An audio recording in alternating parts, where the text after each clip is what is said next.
Welcome everybody. I'm Jacob. I'm Kalen. And we just recorded half an episode and, the power went out. The power went out. So I think that it was either the ghosts. the ghost from our pumpkin Mickey. Or it was Patti LuPone striking our podcast with lightning out of fury for me dragging her for filth. Out of fury, yeah. Absolutely. Or the La La Land gods. We were speaking very positively about La La Land. Yes. But La La Land is kind of cursed. Is it really? Yes, because of the whole remember when they announced them as the winner? They announced it, and then it wasn't them. It was the other movie. Yeah, so La La Land causes problems. Uh-oh. Anyway, if you want to know why one of those three things caused the power to go out, please stay tuned and listen to this episode. Please listen. This will not be the normal audio quality that you expect because we're having to pull the audio from this episode from our phones that we record the video with, but it's really worth it. It's really worth it. Yeah. This is a good episode, and we didn't want to scrap it entirely because I think this one was good. We talk a lot about musical theater and other fun stuff. Yeah. Thank you for being here. You'll hear like an abrupt cutoff at the end, and that would be when we lost power. Yeah. So we're not Disney adults. We're just adults that like Disney. We're not haters. We just have opinions. We're not cat ladies, but we are childless. We're two entertainment creatives exploring culture at the intersection of fandom and our professional careers. I'm Kalen. I'm Jacob. And this is The Childless Millennials. Well, welcome everybody. I am Jacob. I'm Kalen. This is The Childless Millennials. That's us. And Kalen, we have another very special guest today. We have the Costco Mickey Pumpkin! I love Pumpkin Mickey. So, I also realize we need to be better about acknowledging our audio-only listeners. Yes.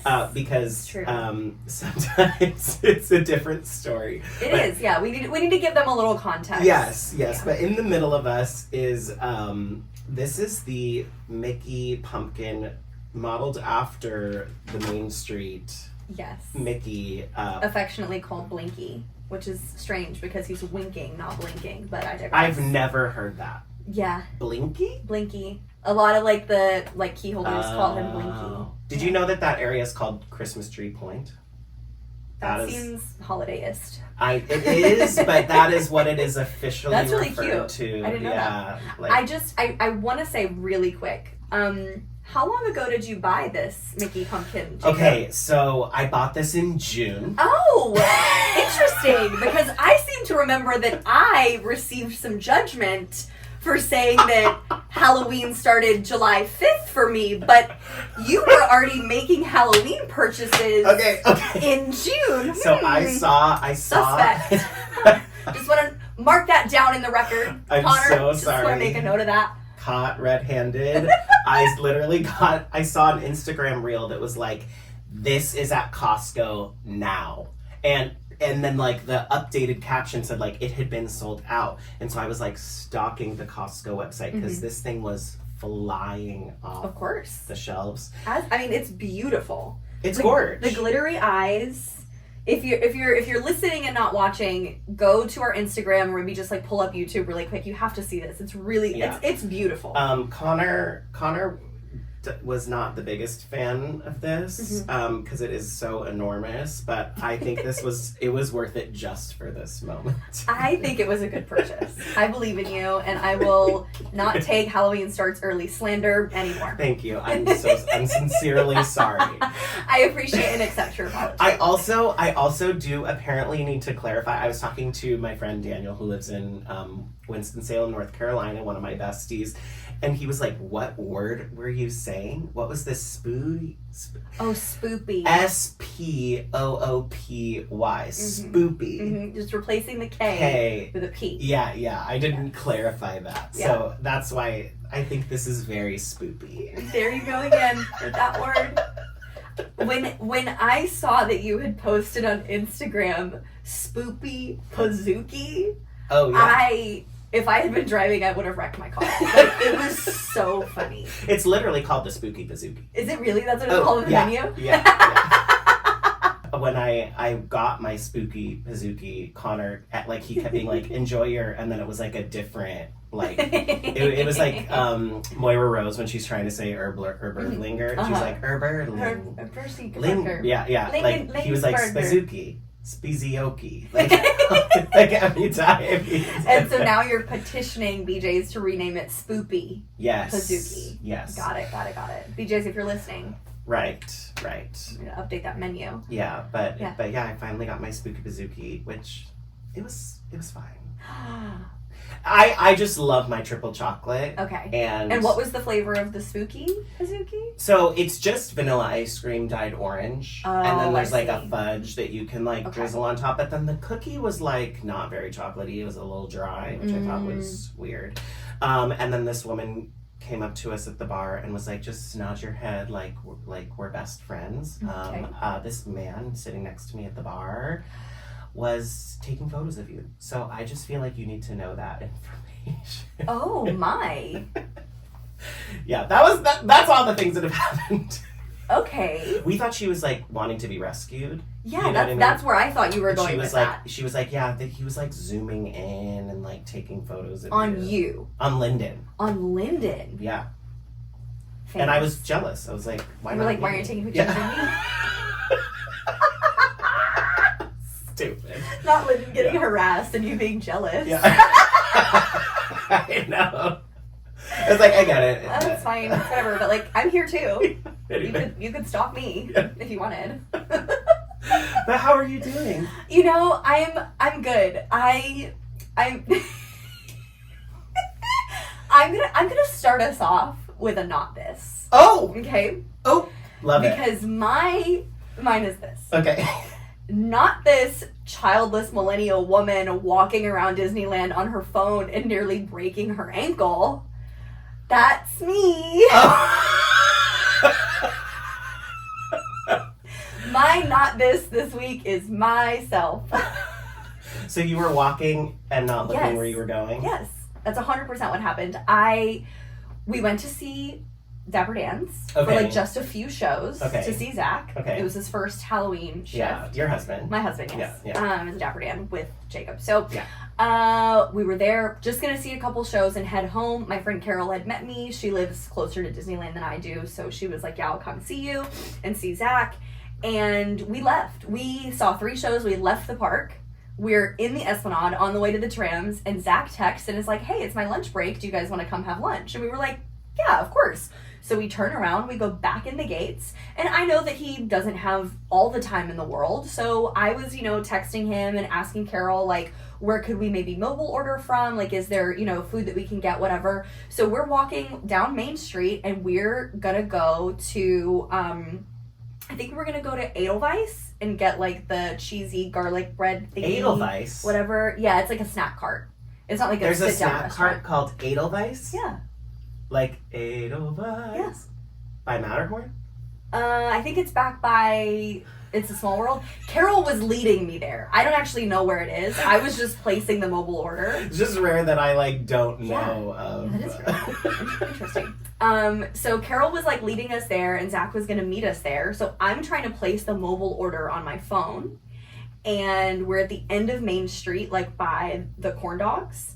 And I stepped off the curb and just completely rolled my ankle and fell into the street. Sorry. My phone was over here. I think my hat or my glasses fell off. It's what my dad calls a yard sale, which is when you fall and all of your stuff goes everywhere. So it just looks like you're out, you put all your stuff out for a yard sale. That's funny. So I yard sailed in the middle of the street, and I did yell curse words, and I apologized to the kids around me because it hurt so bad. Security had to security came over, they got first aid, it was a whole ordeal. I couldn't walk out, so we had to get a wheelchair. Carol had to drive me to urgent care, and that's what I get for trying to mobile order and walk at the same time. Yeah, I was also gonna try and see Zach that day, and I was like, is Kalen which show is she gonna go to? And he was like, I think she's leaving the park. And he was like, actually, she's on her way to urgent care. And I was like, what happened in the last 2 minutes? Yeah. Yeah, it was very quick. And because I had just told Zach, we're going to go to this place, meet us there. And then the next message he gets is from Carol, like, you need to come here right now. Oh my God. And so, because I am the person that I am, I looked at, I'm laying on the ground, and I was like, hey, Carol, you should be filming this. So she started recording, and Zach walks up, and all he sees is security. He didn't see, like, the paramedic. So he thought I was in trouble. So he looks at Carol and is like, I'm on the clock. Like, I can't. He's like, there's a video of him going, and she's like, no, come here. And he's like, oh, okay. And Zach already has, like, security issues. Yeah. Like, he has to, like, he has, like, a security paranoia. Yeah. I feel like every time I've been with him and we go through security, he has to, like, he, like, twitches. Can I tell you where that comes from? Yes. It comes from working at Universal Studios.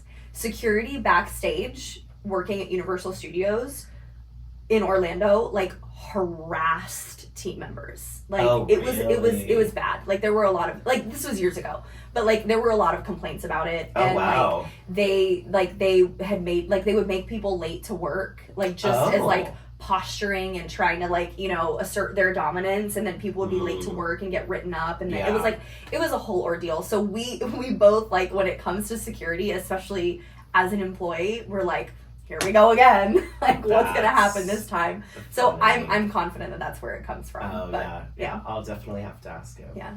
Well, while we're on it, I have a not this that I've been waiting. Yeah. Sorry, Mickey. That I've been waiting to talk about. Yeah. My not this is not this video of Patti LuPone on the red carpet at the Agatha premiere. Mm-hmm. Did you see this video? Yeah, I'll pull it up. Okay, thank you. Okay, so how much did you know about the Marvel world before you signed? Still no. You still don't. Did you watch WandaVision before you filmed it? Yes. Did you understand it? I watched it 3 times. I finally understood a little bit of it. So if I told you to tell me what Agatha all along is about, could you tell me? Yeah, but I'm not allowed to. I'll get beat up by Marvel security. By the way, it means that you may not know what it's really about, and you could just say you're not allowed. Drag her. That's right. Have you seen Avengers movies? No. Do you want to see Avengers movies? I think so. Why not? You're part of I should say I want to because I want to be in the Marvel universe. Would you play? I mean, obviously you're here. You just want to do which? I want to be the villain, but I would either a good witch or a villain. Who do you want to fight? Who's the superhero you want to go? I don't know anything about them, so I don't know who I would just say someone. Say Superman. He's not Marvel. I don't want to say Superman. I don't know. Is Deadpool? Are they Marvel? They just became Marvel. Okay. You like? Oh, because you want to curse. No, I don't even know. Isn't that Ryan Reynolds? Just so I would fight Ryan Reynolds. I have no idea. Even Oreo's like, I can tell Daddy's upset. I mean, Oreo is trying to emotionally She's like, it's console okay. you She's right like, now. it's okay. No, wait a minute. This is some BTS. Jacob is so upset about Patti LuPone's disrespect for the Marvel Cinematic Universe. She's like, I need to exchange positive hormones. Our emotional support studio dog is comforting him. Yeah, I thank you. Okay, so a couple okay. I feel like this could get me in some hot water, but I just need to get it out. So one, is it honest? Is it genuine? 100%. And I think that is great for her to be so herself. And there's no other Patti LuPone. It's a genuine answer. Yeah. Is it tacky beyond all reason? Yes. Yeah.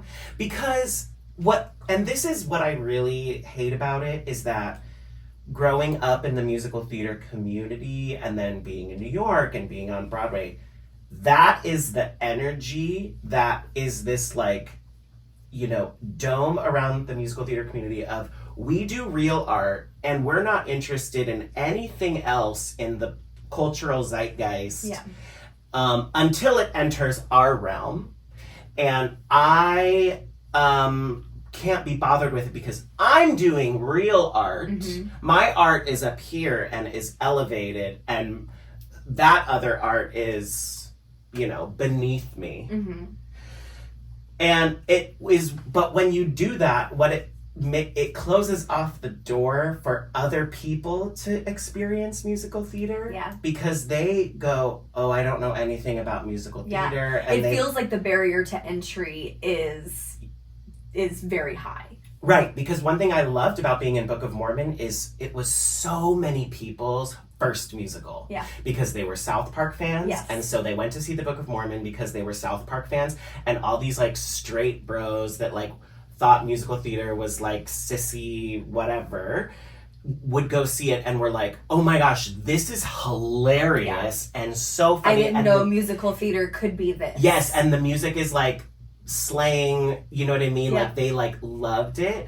But that energy is like, we don't want you, we don't need you. And it's just like this isolationist attitude that I just find so shitty. Yeah. I think it's interesting because the way she said it was not disrespectful.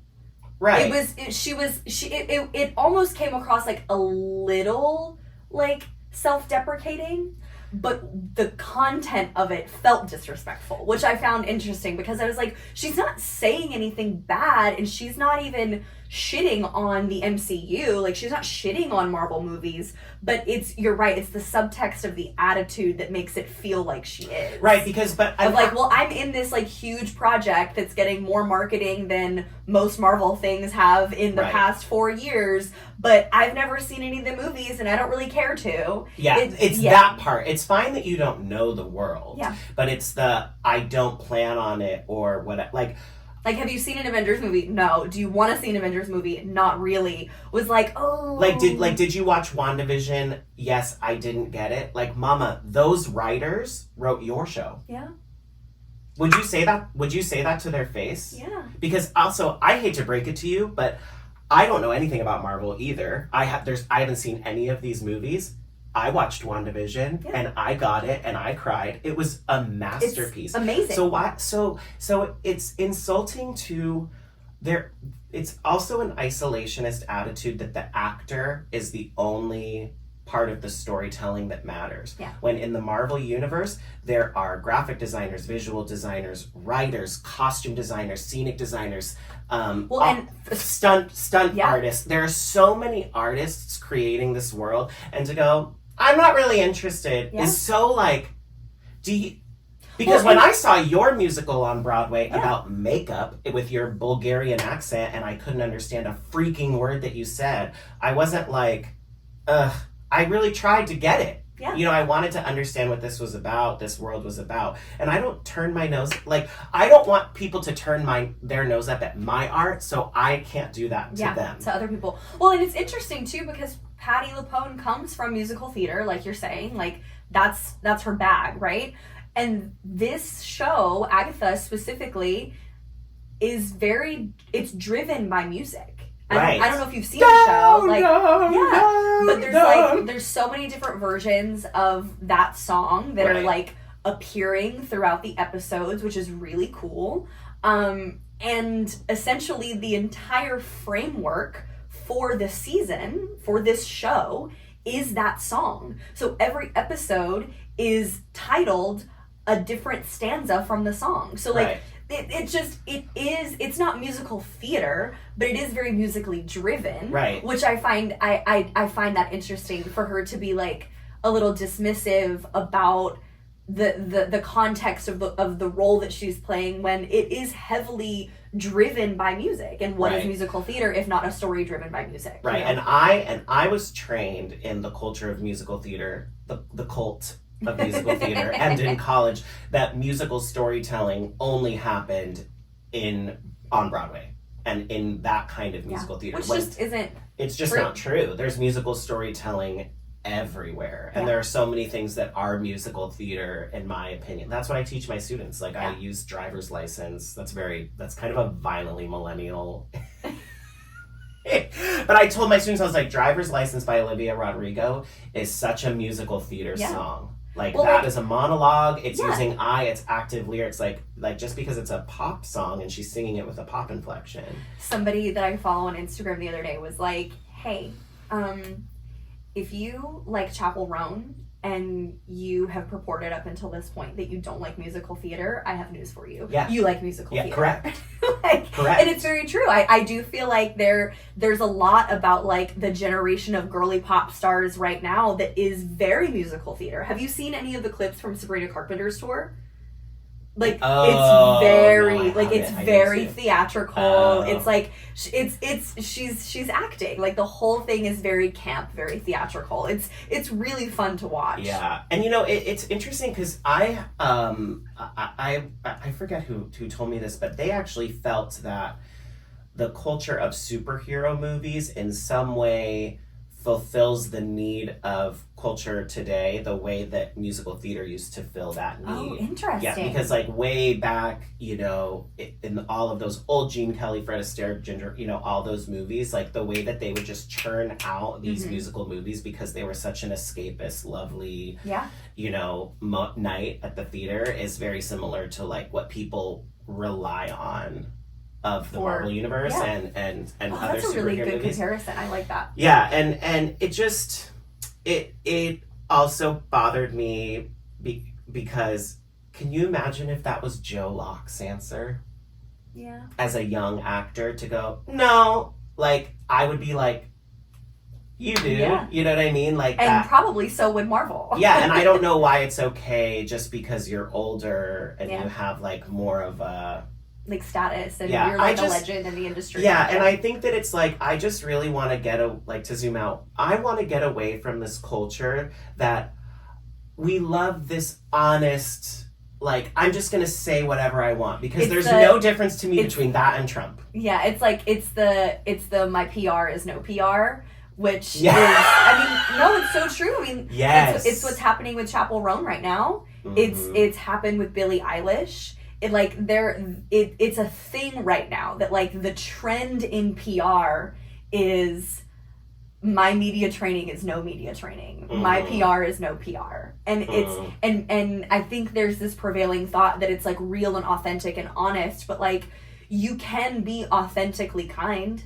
Right. This doesn't have to always be cutting somebody or something down. Right. And I think we're approaching that rapidly of like the marketing strategies and the PR strategies just being unkind on purpose. Yeah, like because what happened to manners? It's clickbait. It's, you know, it's Yeah, I just don't know what happened to like manners and just like being, you know, still conducting yourself with some level of like decorum while still being authentic. You know what I mean? Like we've talked about, like you don't have to be a fan to participate in the job that you're hired for or the project that you're asked to be a part of. But on some base level, one would hope that you would at least respect the source material and respect the universe that you're contributing to. Right. And I agree with you. I think that Patti's like flippance about it did seem a bit disrespectful to I mean, and you had sent the other clip of I'm not gonna remember her name. She's Kitty from that 70s show, and she will always be Kitty. Yeah, a woman probably of similar age, of similar stature, like from a cult. Debra Jo Rupp. That's her name. Yeah, like she's from such an iconic show, and like if you know her, you know her. But if you don't, like that's the other thing too. Is I was like, Patti, do you know how many people watching this have no clue who you are? Yeah. Ooh. Am I wrong? No, I think she's a legend in musical theater, but if you don't know musical theater, I'm like, you who probably is this? Wouldn't know Patti LuPone in the same way that you would know the mom from that 70s show. Right. Like, so play this one. Okay, I'm going to play this one. She's so cute. I love her.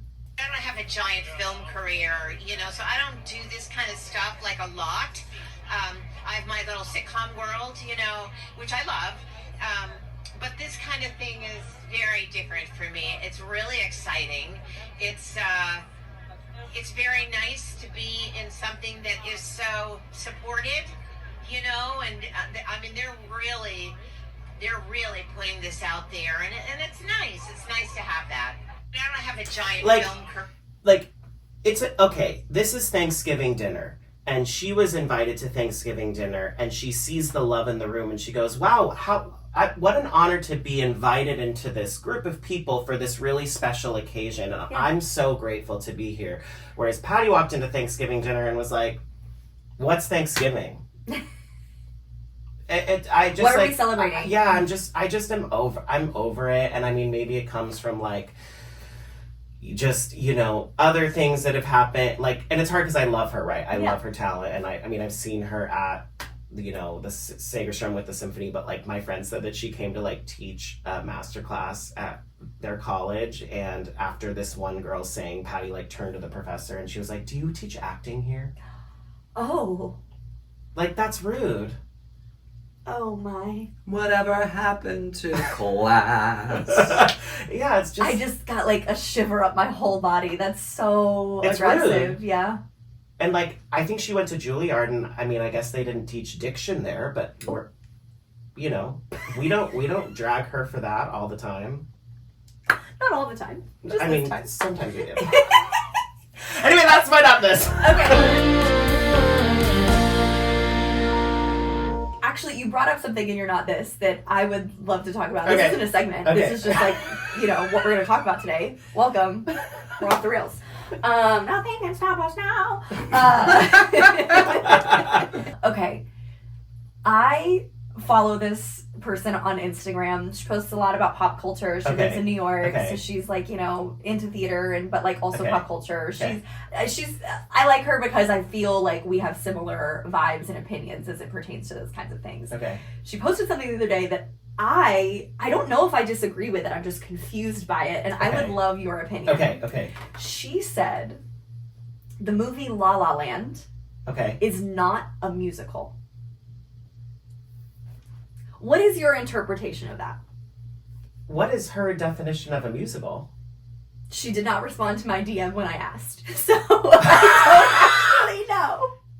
Were people like, was it a reel? Were people commenting and agreeing? No, she posted it in her story, so I couldn't see what anyone else's responses to it were. La La Land is not a musical. That's what she said. Like, she posted, it was like, there was a headline, it was like, La La Land, something, you know, musical about blah, blah, blah, whatever it said.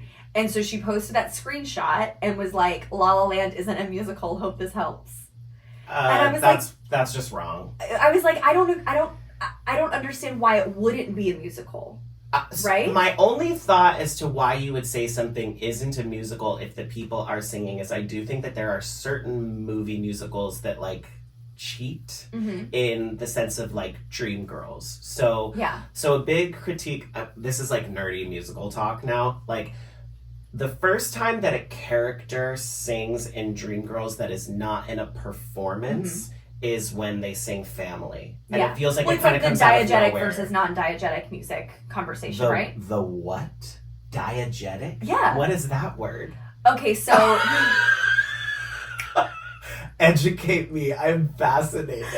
So, diegetic versus non-diegetic music is, like, in musicals, like, whether it's theater or movies or whatever, it's the difference between, like, music that exists in the world and can be heard by the characters. There's versus... a word for this? Yeah. How have I never heard this word? Oh my god, not Mr. Theater does... I'm going to look up the actual definition. Acting. So diegetic, in the sound of a movie, television program, etc., whatever it is music occurring within the context of the story and able to be heard by the characters. I cannot believe there is a word for this. For Dreamgirls, yes, diegetic music would be "We'll Dream Girls, boys," but non-diegetic would be "And I'm Telling You." Yes, that's a monologue, right? That is it's feelings put to music. Right. So, "And I'm Telling You" is non-diegetic. Dreamgirls, the theme, is diegetic. Right. Yeah. Interesting. I had no idea that there was a word for that. Yeah. Yeah. And the more you know. Yeah. So diegetic is what they can hear. Yes. So I think most of the music in La La Land is non-diegetic, with the exception of maybe City of Stars and the John Legend song. Yeah. But like. La La Land is a really complicated topic because when it came out, I was obsessed. My cell phone ring is dun dun dun dun dun dun. I like love that score. Yeah. Love it. And then I like forgot it even existed. Yeah. Like it kind of like came and went in the night. And like, you know, there's a lot of like, anytime something gets the reaction is bigger than maybe what the art warrants, I think that then people hate it. Like when I saw Frozen the day it came out, I was like, this is the best Disney movie ever, and most people felt that way. And then as it got huge and it became like the #1 animated movie of all time, it was like that, well, it's not that good, you know? Yeah, we do this thing where we're like, okay, well, if everybody likes it, it can't be that good. Yeah, because La La Land had the potential to be like a cult classic. Like if you knew it and you loved it, but like it somehow became like huge and like it was like kind of racist because like there was no, he's like this white jazz musician. But I will say in defense of that, I know a lot of white men that want to say jazz. Yeah. It's like I know this character, so like, you know. Very true. But no, it's definitely a musical. And I was going to say someone in the crowd is like musical theater, like 101, like the dialogue builds to a moment in the story, but then she's like, you've got the invitation. Yes. Like that's musical theater. Or like her, like telling the story about her aunt, right? Like in her audition monologue, where she's like telling the story and then it becomes a song. I'm going to cry thinking about it. I love that scene. Yeah. It's so good. And I think that their modern day bench scene, the like little like tap is just like, it's so good. It's magic. When they're floating in the planetarium. Yeah. Okay, now I'm gonna go home and watch La La Land. Yeah. Oh. Did we just lose power? We did. Yep. Oh my god. Wait, I hope we didn't lose the whole episode. No! Test. Are we back? We're back. Oh my gosh, we're back. We're back. So that's where we're going to end the show today. It was a great conversation. I really enjoyed it. And that's going to have to be the end of it because we got to go. Yeah. So but please make sure to like follow or subscribe to either our YouTube channel if you're watching on, you know, Spotify, Apple Podcasts, whatever you're listening to, and write us a review. Yes, the reviews on Apple Podcasts are super helpful. We got one the other day and I was so excited. It like really warmed my heart. So, yeah. And like shoot us a DM and I want to know people's thoughts on my Patti LuPone take. I do too. Yeah. I need the theater community to come out in droves and give us some input on that for sure. And if you have a not this, please share. Let us know. Also, I would love to know, because we actually have a really good friend who hates La La Land. Oh, do we? EJ and Lindsay hate La La Land. So I would actually love to hear from some people who don't think La La Land is a musical or don't like it in the way that we do. Because I'm still hung up on that La La Land isn't a musical comment. So I would love some input on that for sure. Great. All right. Well, we will see you in a couple of weeks. We hope you have a spoopy Halloween season. There he goes again. Bye, y'all. Bye. The Childless Millennials is a podcast hosted by Jacob Heron and Kalen Kelly. The show is produced by Connor Warren Smith with music by Connor Warren Smith.